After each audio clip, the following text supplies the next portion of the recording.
नमस्कार, जय जिनेंद्र, राधे राधे। पिछले वीडियो के अंदर हमने देखा कि एक जन्म पत्री को पढ़ने के लिए सबसे पहले किसी की पत्रिका की आवश्यकता होती है। पत्रिका में 12 भाव होते हैं और उसमें 1 से लेकर 12 तक के अंक लिखे होते हैं और साथ ही ग्रह लिखे होते हैं। अब हमने ये तो देखा कि 12 जो अंक पत्रिका में लिखे होते हैं वे अंक राशियों के अंक होते हैं और जरूरी नहीं है कि पहले भाव से ही अंक की शुरुआत हो, मतलब पहले भाव में 1 अंक हो, दूसरे में 2 हो, तीसरे में 3 हो, ऐसा जरूरी नहीं है। किसी की जन्म पत्रिका में पहले भाव में 5 अंक भी हो सकता है, किसी की पत्रिका में 8 भी हो सकता है, किसी की पत्रिका में 9 भी, मतलब किसी भी अंक से वो पत्रिका की शुरुआत हो सकती है। इसके बारे में हमने जाना कि भाई ये क्यों ऐसा होता है कि किसी की पत्रिका में अलग अंक होते हैं और किसी की पत्रिका में अलग अंक होते हैं।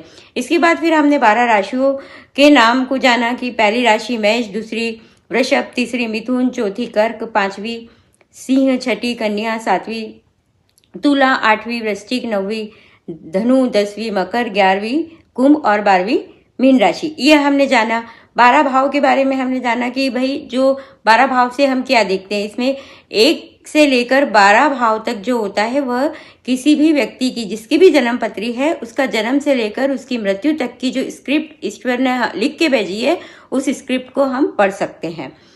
तो अब हम ये देखेंगे इस अंक में कि ये 12 भाव के नाम क्या है और इनसे मोटे तौर पर मतलब 3-3, 4-4 चीज एक भाव की हम देखेंगे। जब हम उसको डिटेल में कुंडली का विश्लेषण करना सीखेंगे तब हम देखेंगे कि इससे और क्या क्या चीज देखी जाती है। वीडियो शुरू करने के पहले मैं आपको एक बात बताना चाहती हूँ कि वीडियो को आप शुरू से अंत तक देखिएगा, क्योंकि बीच में मैं आपको एस्ट्रो टिप्स देने वाली हूँ और वो ये एस्ट्रो टिप्स उन लोगों के लिए बहुत मददगार साबित होगी जो लोग ये अक्सर कहते पाए जाते हैं कि हम मेहनत तो बहुत करते हैं पर हमें मेहनत के अनुरूप फल नहीं मिलता।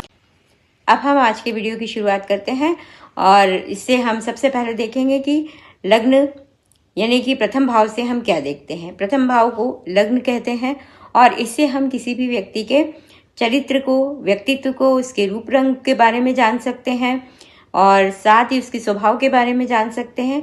ये सब चीजें हम पहले भाव से देखेंगे। तो मतलब एक व्यक्ति विशेष के बारे में जो भी चीज देखी जाती है वह सब पहले भाव से देखी जाती है। दूसरे भाव से हम क्या देखेंगे, उसका कुटुंब, उसकी वाणी, उसका धन, ये सब चीजें हम दूसरे भाव से देखेंगे। तीसरे भाव से हम पराक्रम देखेंगे और इसके साथ ही हम छोटे भाई बहनों का भी होता है ये, साथ ही जो हमारे साथ में जो हमारे दिन रात जो सहायक होते हैं काम करने वाले, है ना, उनको भी उससे देखते हैं। साथ ही मित्र को भी इससे देखते हैं तीसरे भाव से।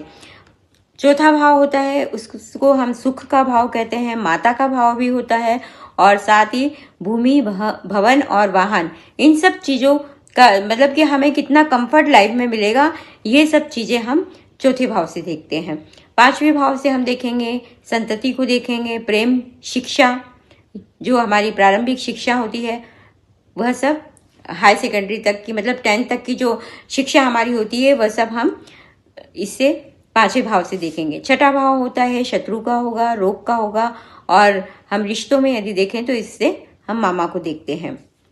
7वें भाव विवाह का भाव होता है और इससे हम पति पत्नी को देखते हैं, रिलेशनशिप को देखते हैं। साथ ही यदि व्यवसाय करते हैं और पार्टनरशिप में व्यवसाय होता है तो पार्टनर को भी 7वें भाव से देखा जाता है। 8वां भाव होता है जो कि हम पीड़ा देखते हैं, कष्ट, ये हमें क्या मिलने वाली है, ये सब चीजें हम 8वें भाव से देखेंगे। इससे मृत्यु का भाव भी कहा जाता है और रिश्तों में यदि हम देखें तो ये ससुराल का, इससे इस भाव से ससुराल को देखते हैं। लंबी अवधि के जो रोग होते हैं वह रोग भी हम 8वें भाव से देखते हैं। 9वां भाव जो होता है, 9वें भाव से हम देखते हैं हमारा भाग्य, धर्म, पिता और हायर एजुकेशन।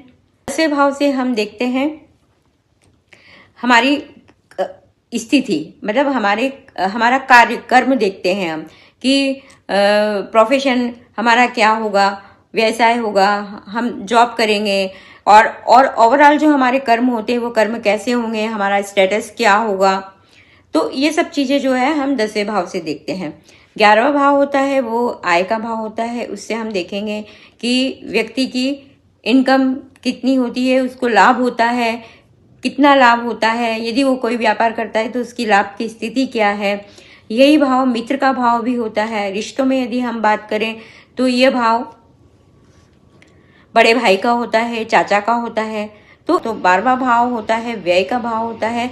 व्यक्ति कहाँ खर्च करेगा, व्यक्ति आय से ज़्यादा खर्च करेगा या कम करेगा, या वो जो है उसका इन्वेस्टमेंट कितना होगा, कहाँ होगा, किस जगह रोग पे खर्च करेगा, कोर्ट पे खर्च करेगा या अच्छे कार्यों पर खर्च करेगा। ये सब चीज़ें हम 12वें भाव से देखते हैं। तो इस तरह से हम देखते हैं कि हम 12 भाव से क्या क्या देखते हैं। अब बात उन लोगों की जो कहते हैं कि हमारी तो किस्मत खराब है या हमारा किस्मत जो है हमारा साथ नहीं देती है, हमें बहुत प्रयास करने के बाद में सफलता मिलती है और कई बार तो आखिरी स्टेज पे पहुंचते पहुंचते वो काम हमारा रुक जाता है।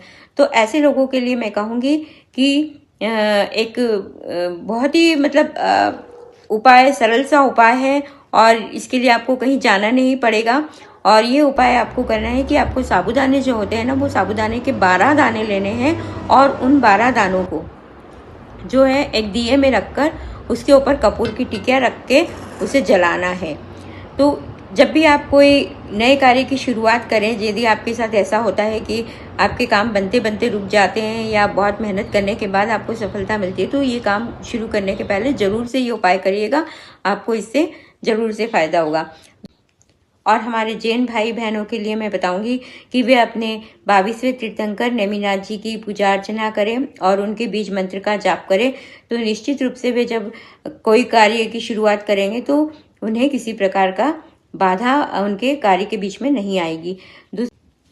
आज के वीडियो में इतना ही, बाकी हम अगले वीडियो में बात करेंगे। आप सभी से अनुरोध है कि वीडियो को लाइक, कमेंट, शेयर जरूर करिएगा, चैनल को सब्सक्राइब करिए और आप में से यदि कोई अपनी समस्या बताना चाहता है तो कमेंट सेक्शन में ज़रूर अपनी जो है जन्म की डिटेल लिखे, जिसमें अपना जन्म का नाम, जन्म का समय और जन्म स्थान अंकित करें।